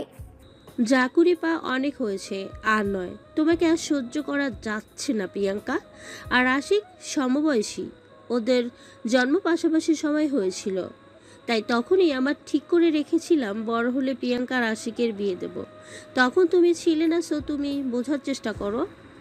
আমি কোনো কিছু জানি না, জানতেও চাই না, কোনো কিছু বুঝতেও চাই না। আমার শুধু আশিককে লাগবে, আমি এটুকুই বলতে চাই। আশিককে যদি আমি এই জীবনে না পাই তাহলে তোমার মেয়েকে আমি কখনোই আশিককে পেতে দিব না। এটা আমি তোমাদেরকে পরিষ্কার জানিয়ে দিলাম। এখন তোমরা সিদ্ধান্ত নেবে, সেটা তোমাদের ব্যক্তিগত ব্যাপার। এখানে আমার কোনো কিছু বলার নেই। তবে হ্যাঁ, আশিককে যদি আমি না পাই তাহলে আমি আমার জীবন শেষ করে দিব। এই বলে রিপা নিজের রুমে চলে গেল। আর এদিকে প্রিয়াঙ্কার মা বাবা দুজনেই পড়ে গেলেন মহাচিন্তায়, কারণ তারা ফ্যামিলিগতভাবে সেই ছোটবেলা থেকেই কথা দিয়ে রেখেছে প্রিয়াঙ্কাকে আশিকের সঙ্গে বিয়ে দেবে। আর এদিকে রিপা পাগলামি শুরু করে দিয়েছে আশিককে বিয়ে করার জন্য। অপরদিকে আশিক প্রিয়াঙ্কাও সেভাবে জানে না তাদের দুজনের বিয়ে ঠিক হয়ে আছে। এখন কি করবে প্রিয়াঙ্কার বাবা মা? তারা পড়ে গেল মহাচিন্তায়। প্রায় আধা ঘন্টা পরেই আশিক হঠাৎ করে প্রিয়াঙ্কার বাবা রুমে আসে। প্রিয়াঙ্কার বাবা তখন চিন্তিত মনে বসে তাদেরকে নিয়ে ভাবছিলেন। আশিক রুমের দরজার সামনে দাঁড়িয়ে দরজায় নক করে আর বলতে থাকে, আসসালামু আলাইকুম আঙ্কেল, আপনার সঙ্গে আমার কিছু কথা বলার ছিল, আমি কি ভিতরে আসতে পারি? ওয়ালাইকুম আসসালাম বাবা। হ্যাঁ, অবশ্যই তুমি ভেতরে আসতে পারো। তাছাড়া আমার রুমে আসতে তোমাকে অনুমতি নিতে হবে কেন? আমি তো তোমাকে বলেই দিয়েছি এই বাড়িতে তুমি তোমার নিজের বাড়ির মতো বিচরণ করবে। এই বাড়ির প্রত্যেকটা কোণা যেমন আমার দুই মেয়ের জন্য খোলা আছে, তেমনি তোমার জন্য কোথাও তোমার কোনো বাধা নেই। তাহলে তুমি পারমিশন কেন নিচ্ছ? না মানে আসলে আঙ্কেল, আপনি বিষয়টাকে সেভাবে ভাবলেও আমি ভাবতে পারছি না, কারণ ইদানিং আপনার বাড়িতে আমাকে নিয়ে অনেক ঝামেলা হচ্ছে। তাই আমি সিদ্ধান্ত নিয়েছি আমি আর এখানে থাকবো না, এখান থেকে চলে যাব। আপনি অনুমতি দিলে আমি হোস্টেলে থেকে পড়াশোনা করতে চাই। কেন, এই বাড়িতে থাকতে কি তোমার খুব বেশি সমস্যা হচ্ছে? তোমার কোনো কিছুর অভাব বোধ করছো? তাহলে সেটা আমাকে বলতে পারো, আমি সমাধান করার চেষ্টা করব। না আঙ্কেল, সেরকম কোনো ব্যাপার নয়। আপনারা আমাকে অনেক ভালো রেখেছেন, আমি যেরকমটা আশা করেছিলাম তার চাইতে অনেক ভালো। কিন্তু ইদানিং যেটা হচ্ছে সেটা আমি মেনে নিতে পারছি না। আমার জন্য আপনার দুই মেয়ে এবং আপনার ফ্যামিলিতে অনেক অশান্তি হচ্ছে, তাই আমি এখান থেকে চলে যেতে চাই।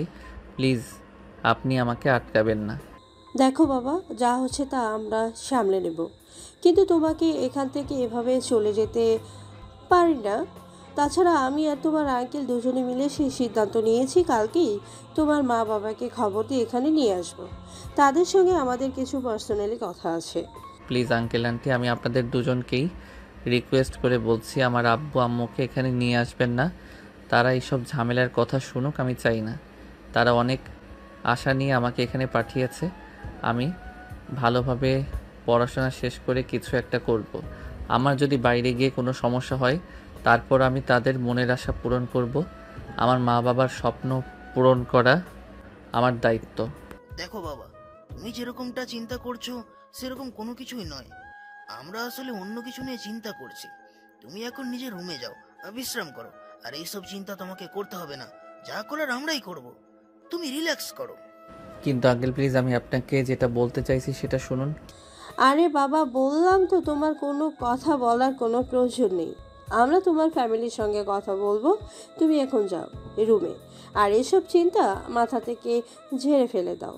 তুমি তোমার আঙ্কেলের উপর একটু ভরসা করো, দেখবে সব ঠিক হয়ে যাবে। আশিক তখন আর কোনো কথা বলার সাহস পেল না। পরের দিন সে আর ভার্সিটিতে গেল না। প্রিয়াঙ্কা একা একাই ভার্সিটিতে গেল। প্রিয়াঙ্কা যদিও তাকে দুইবার ভার্সিটিতে যাওয়ার জন্য ডাকতে এসেছিল, সেই সোজা বলে দিয়েছে তার শরীর খারাপ লাগছে, সে ভার্সিটিতে যাবে না।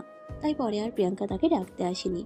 এদিকে সেদিন রাতেই প্রিয়াঙ্কার বাবা গাড়ি পাঠিয়ে দিয়েছিলেন গ্রামের বাড়ি থেকে আশিকের মা বাবাকে নিয়ে আসতে। দুপুর রাতে না করাতেই বাড়ির সামনে হঠাৎ করেই গাড়ির আওয়াজ শোনা গেল। আশিক সেসব কিছু চিন্তা না করে নিজের রুমেই শুয়ে রইল, কারণ এই বাড়িতে দিনে বেশ কয়েকবার গাড়ি প্রবেশ করে আর বাহির হয়, তাই এটা নতুন কিছু নয়। কিন্তু অবাক তো সে তখন হলো প্রায় 10 মিনিট পর, যখন কিনা তার রুমে তার মা বাবা প্রবেশ করলো। তার মা বাবাকে দেখে সে চমকে গিয়ে বিছানা থেকে লাফ দিয়ে উঠে দাঁড়ালো আর বলতে লাগলো, কি ব্যাপার আব্বু আম্মু, তোমরা হঠাৎ করে এখানে আমাকে কোনো কিছু না জানিয়ে? আমরা কি করব বল, তোর আঙ্কেল তো গতকাল রাতেই গাড়ি পাঠিয়েছে আমাদেরকে এখানে নিয়ে আসার জন্য, তাই হুট করে চলে আসলাম। বল, কি যেন একটা জরুরি দরকার পড়েছে, আমি যেন তাড়াতাড়ি চলে আসি। আশিক তখন মুখটা গুমরা করে রাখলো। সে বুঝতে পারলো হয়তো প্রিয়াঙ্কার বাবা তার বাবার সঙ্গে এসব ব্যাপারে কথা বলার জন্যই ডেকে এনেছে। হয়তো তার বাবার কাছে ক্ষমা চাইবে আর ছেলেকে গ্রামে ফিরিয়ে নিয়ে যাওয়ার কথা বলবে। তাই তার মনটা ভীষণ খারাপ হয়ে গেল। আর এদিকে তার এমন অবস্থা দেখে তার বাবা তাকে বলতে লাগলো, কি ব্যাপার আশিক, কি হয়েছে তোর? আমি তো কিছুই বুঝতে পারছি না, তোর মন খারাপ কেন? মুখটাকে এরকম কালো করে রেখেছিস কেন? আশিক তার বাবাকে পরিস্থিতি ঠিক আছে এটা বোঝানোর জন্য বলতে লাগলো, কই না তো, কিছুই হয়নি, একদম ঠিক আছে আমি। তোমরা বিশ্রাম করো। আঙ্কেল মনে হয় এখন অফিসে আছে, অফিস থেকে ফিরলে তারপর না হয় আঙ্কেলের সঙ্গে কথা বলো। ঠিক তখনই প্রিয়াঙ্কার আম্মু ওই রুমে প্রবেশ করে আর আশিকের আব্বু আম্মুকে সেখান থেকে নিয়ে নিজেদের রুমে চলে গেলেন আর রুমে বসে গল্প করতে লাগলেন। এভাবেই দেখতে দেখতে বিকেলটা চলে গেল আর আশিকের চিন্তা ক্রমশ বাড়তেই লাগলো। তবে কি তার আর ইচ্ছাটা পূরণ হলো না? সে জানে না তার সঙ্গে কি হতে চলেছে। এভাবেই সন্ধ্যা পেরিয়ে রাত নামতে শুরু করলো। রাত 8টার দিকে প্রিয়াঙ্কার বাবা বাসায় ফিরে আসে। আশিক ততক্ষণ নিজের রুমে শুয়ে শুয়ে কান্না করছে আর এইসব কিছু নিয়ে ভাবছে। কত আশা নিয়ে এই শহরে এসেছিল, নতুন স্বপ্ন দেখছিল, পড়াশোনা করবে, শহরের ভালো ভার্সিটিতে আর ভালো একটা চাকরি করবে। কিন্তু এভাবে তার স্বপ্ন চুরমার হয়ে যাবে, নিঃশেষ হয়ে যাবে, এটা তো তার কল্পনাতে কখনোই আসেনি। অপরদিকে প্রিয়াঙ্কার বাবা বাসায় এসে ফ্রেশ হয়ে কিছুক্ষণ বিশ্রাম নিয়েই আশিকের বাবা মায়ের সঙ্গে কথা বলতে লাগলো। দোস্ত দেখ, তোকে একটা কারণে আমি এখানে ডেকে নিয়ে এসেছি। তোর তো খুব ভালো করেই মনে আছে, ছোটবেলায় যখন আশিক আর প্রিয়াঙ্কা দুজনের একই মাসে জন্ম হয়, তখন আমরা দুজনকে কথা দিয়েছিলাম বড় হবার পরে ওদের দুজনের যখন বিয়ের বয়স হবে, আমরা দুজন তখন তাদেরকে বিয়ে দেব। হ্যাঁ, সেটা অবশ্য মনে আছে, কিন্তু তখন অন্য একটা সময় ছিল, আর এখন যুগ পাল্টে গেছে। তাই ভাবছি এসব কথা ভুলে যাওয়াটাই ভালো। তোর কি মাথা খারাপ হয়ে গেছে নাকি যে আমি এসব কথা বলে যাব? আমি এসব কথা কখনোই ভুলে যেতে পারি না। সে কথা রক্ষা করার জন্যই আজ আমি তোকে এখানে খবর দিয়ে নিয়ে এসেছি। না রে দোস্ত, এসব কথা বাদ দে। তুই এখন শহরের শীর্ষ ধনীর মধ্যে একজন, আর আমি এখনো সেই গ্রামের মধ্যবিত্ত রয়ে গেলাম। তাই তোর আর আমার মধ্যে সেরকম কোনো সম্পর্ক হতে পারে না। তাছাড়া তোর মেয়ে শহরে বড় হয়েছে, আমার ছেলেকে কখনো সে নিজের স্বামী হিসেবে মেনে নিতে পারবে না। সেই সব কিছু নিয়ে তোকে চিন্তা করতে হবে না। আমি আমার বড় মেয়েকে খুব ভালো করেই চিনি। তাছাড়া এই কয়েকদিনে তোর ছেলের সঙ্গে খুব ভালো একটা বন্ধুত্বপূর্ণ সম্পর্ক তৈরি হয়ে গেছে। তাই আমি ভাবছি এখনো উপযুক্ত সময় ওদেরকে এই কথাটা জানিয়ে দেওয়া। তাছাড়া আমি ভাবছি আমার মেয়ে যদি বিয়েতে রাজি হয়, তাহলে খুব তাড়াতাড়ি বিয়ের কাজটা সেরে ফেলবো। তুই কি বলিস? কিন্তু দোস্ত, এরকমটা হবে না, কারণ তোর মেয়ে শহরে বড় হয়েছে, গ্রামে গিয়ে কখনো সংসার করতে পারবে না। তাছাড়া আমি তোর প্রতি যথেষ্ট কৃতজ্ঞ। তুই আমার ছেলেকে তোর এখানে রেখে পড়াশোনা করাতে রাজি হয়েছিস, কিন্তু ওটা নিয়ে আর কথা বাড়াতে চাই না। আমার ছেলেকে গ্রামের কোনো সহজ সরল সাধারণ ঘরের মেয়ের সঙ্গে বিয়ে দেবো। তাহলে কি তুই আমাকে এটা বলতে চাইছিস ছোটবেলায় তোর দেওয়া কথার কোনো মূল্য তোর কাছে নেই? তুই এখন সবকিছু ভুলে গেছিস আর সবকিছু আমাকেও ভুলে যেতে বলছিস? হ্যাঁ, কিন্তু তাছাড়া তো কিছু করার নেই। তুই দয়া কর আমাকে। আমি তোকে কোনো দয়া করতে পারবো না। তোর ছেলেকে আমি আমার মেয়ের জামাই বানাবো, এটাই আমার শেষ কথা। তুই অপেক্ষা কর, আমি ওদেরকে এখানে ডেকে নিয়ে আসছি, তারপর ওরা কি বলে সেটাই শুনি। এই বলে প্রিয়াঙ্কার বাবা প্রিয়াঙ্কার আম্মুকে দিয়ে আশিক আর প্রিয়াঙ্কার দুজনকেই নিজের রুমে ডেকে নিলেন। আশিকের মনে তো তখন রাজির চিন্তা ভর করে আছে। এইদিকে প্রিয়াঙ্কাও বেশ কিছুটা চিন্তিত। আশিকের বাবা মাকে দেখে তখনই হঠাৎ করেই প্রিয়াঙ্কার বাবা আশিক আর প্রিয়াঙ্কাকে বলে উঠল, দেখো, আমি খুব ভালো করেই জানি তোমরা দুজনেই চিন্তিত, কিন্তু আমি তোমাদেরকে একটা খুশির খবর দিতে চাই। তোমরা কি সেটা শোনার জন্য প্রস্তুত? খুশির খবর দেবে? তাহলে তো এটা খুবই ভালো কথা। ঠিক আছে, বলো তুমি কি বলবে, আমি প্রস্তুত। প্রিয়াঙ্কা এমন কথা বললেও আশিক কোনো কথাই বলল না। সে চুপচাপ দাঁড়িয়ে রইল। তখনই প্রিয়াঙ্কার বাবা আশিকের দিকে তাকিয়ে বলতে লাগলো, কি ব্যাপার আশিক, তুমি কোনো কথা বলছো না কেন? আমি কিছু বলেছি? কিছু তো একটা উত্তর দাও। হ্যাঁ আঙ্কেল, বলুন আপনি কি বলবেন, আমি শুনছি। আমি এবং আমরা সিদ্ধান্ত নিয়েছি যে তোমার সাথে প্রিয়াঙ্কাকে বিয়ে দেব। সিদ্ধান্তটা এখনোই নেইনি। সিদ্ধান্তটা যখন তোমরা ছোট ছিলে তখনই আমরা দুজন মিলে নিয়েছিলাম। এখন বলো, তোমরা দুজনে রাজি আছো কিনা? কথাটা শুনে মুহূর্তের মধ্যেই প্রিয়াঙ্কার মুখটা লজ্জায় লাল হয়ে গেল। আশিক চিন্তার রেখাটা আরেকটু বাড়িয়ে দিয়ে বলতে লাগলো, প্লিজ আঙ্কেল, এমন মজা করবেন না। এমনিতে আপনাদের এখানে পড়াশোনা করতে এসে কি একটা ঝামেলায় পড়েছি সেটা আমি নিজেই বুঝতে পারছি না। আর এখন যদি আপনি এইভাবে মজা করেন তাহলে সেটা তো আরও ধৈর্যের বাইরে চলে যাবে। আরে আমি কোনো মজা করছি না, যা বলছি একদম সত্য কথা বলছি। কি হলো প্রিয়াঙ্কা, তুমি কি আশিককে বিয়ে করতে রাজি আছো? প্রিয়াঙ্কা তখন তার বাবাকে উত্তর দিল, দেখো বাবা, এটা যদি তোমার সিদ্ধান্ত হয়ে থাকে তাহলে আমি কখনোই অমত করব না। কারণ আশিক যথেষ্ট শান্তশিষ্ট, নম্র, ভদ্র আর সংসারী একটা ছেলে। তাকে বিয়ে করতে আমার কোনো সমস্যা নেই। এখন বাকিটা তোমাদের আর আশিকের ব্যক্তিগত ব্যাপার। তখনই অপর পাশ থেকে আশিক বলতে থাকে, দেখুন আঙ্কেল, এমনিতেই আমাকে নিয়ে আপনাদের ফ্যামিলিতে অনেক ঝামেলা হয়েছে। আমি আর কোনো ঝামেলায় জড়াতে চাই না। প্লিজ আমাকে মুক্তি দিন। প্রয়োজন হলে আমি এই শহর ছেড়ে চলে যাব, কিন্তু আপনাদের এসব ঝামেলা আমি সহ্য করতে পারবো না। আমি কোনো কথা শুনছি না। প্রিয়াঙ্কার যেহেতু তোমাকে বিয়ে করতে কোনো আপত্তি নেই, তাহলে আমি আগামীকালকেই বাসায় কাজী রেখে ঘরোয়াভাবে তোমাদের বিয়ের অনুষ্ঠান শেষ করতে চাই। আর তারপর সপ্তাহখানেকের মধ্যেই বিশাল বড় আয়োজন করে মহা ধুমধামের সঙ্গে তোমাদের বিয়ে দেব। কথাটা শোনা মাত্রই খুশিতে টকবক করতে করতে প্রিয়াঙ্কা রুম থেকে বের হয়ে চলে গেল। আর তখন ওই প্রিয়াঙ্কার বাবা আশিককে ডেকে নিয়ে ওনার পাশে বসলেন আর বলতে লাগলেন, দেখো বাবা, সেই ছোটবেলা থেকেই আমি তোমার বাবাকে কথা দিয়েছিলাম তোমার সঙ্গে আমার মেয়েকে বিয়ে দেব। আর আমার মেয়ের যেহেতু তোমাকে বিয়ে করতে কোনো আপত্তি নেই, তাই প্লিজ আমি তোমার বাবার বয়সী হয়ে তোমাকে অনুরোধ করছি, তুমি আমার মেয়েকে বিয়েটা করে নাও। আমি তাই মুক্ত হতে চাই বাবা। তখন আশিকের বাবার মনটাও কিছুটা নরম হলো। তিনিও ছেলেকে বলতে লাগলেন, হ্যাঁ বাবা, তোর আঙ্কেল একদম ঠিক কথাই বলেছে। তুই চাইলে তোর আর প্রিয়াঙ্কার বিয়ের ব্যবস্থা করবো আমরা। তার বাবার সম্মতি আছে এই কথা শুনে আশিক বলল, ঠিক আছে, তোমরা যেটা ভালো মনে করো সেটাই করো, আমার কোনো আপত্তি নেই। তবে যদি রিপা এই বিষয় নিয়ে কোনো সমস্যা তৈরি করে। তোমাকে এসব নিয়ে কোনো চিন্তা করতে হবে না রিপা, কোনো ঝামেলা করতে পারবে না, সবটা আমরা সামলে নেব।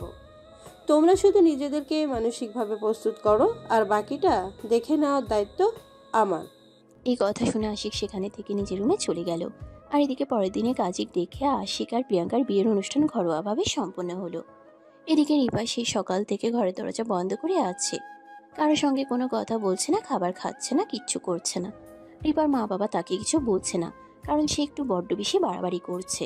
সময় পেলে সবকিছু ঠিক হয়ে যাবে, এমনটাই চিন্তা করছে তারা।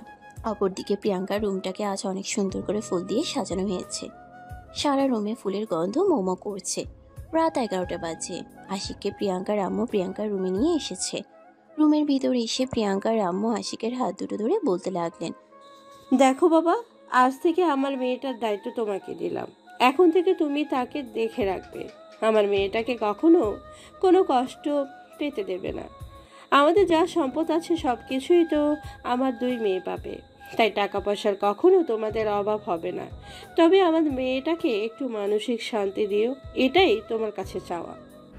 আম্মু, আপনি কোনো চিন্তা করবেন না, আমি যতটুকু পারি আমার দিক থেকে আপনার মেয়েকে ভালো রাখার চেষ্টা করব। বাকিটা তো আল্লাহ পাকের ইচ্ছা। এই বলে প্রিয়াঙ্কার আম্মুকে রুম থেকে বের হয়ে চলে গেলেন। আর এদিকে আশিক এগিয়ে গিয়ে দরজাটা লাগিয়ে দিল। তখনই প্রিয়াঙ্কা বিছানা থেকে নেমে এসে আশিকের সামনে দাঁড়ায় আর তাকে সালাম করে। তারপর বলতে থাকে, তুমি খুশি তো আমাকে পেয়ে? তোমার মতো সুন্দরীকে বউ হিসেবে পেলে কে খুশি না হয়ে থাকবে বলো শুনি? ও আচ্ছা, আমি সুন্দরী বলেই শুধু তুমি খুশি হয়েছো, এছাড়া আর কিছু নয়? ও মা, তুমি এভাবে কেন বলছো? সুন্দরী বউ পেলে যে কেউ খুশি হবে, এটাই তো স্বাভাবিক। ও আচ্ছা, তাই বুঝি। শুধু খুশি হলেই চলবে নাকি আরো কিছু লাগবে? লাগবে না মানে? আজ বাসরাত তো সবটাই লাগবে। তাহলে দেরি করছো কেন? চলো শুরু করা যাক। তারা সইছে না বুঝি? চলো তাহলে লাইটটা অফ করে দেই। এই বলে আশিক রুমের লাইটটা অফ করে দিল। আরে ভিউয়ার্স, আপনারা এখনো কি করছেন? অন্ধকার রুমে কিছু দেখা যায় না। চলুন চলুন আমরা চলে যাই। তাদের অন্ধকার করার কাজ তারাই না হয় করুক, আর আমরা না হয় আবারও ফিরে আসবো নতুন কোনো এক ভালোবাসার গল্পে।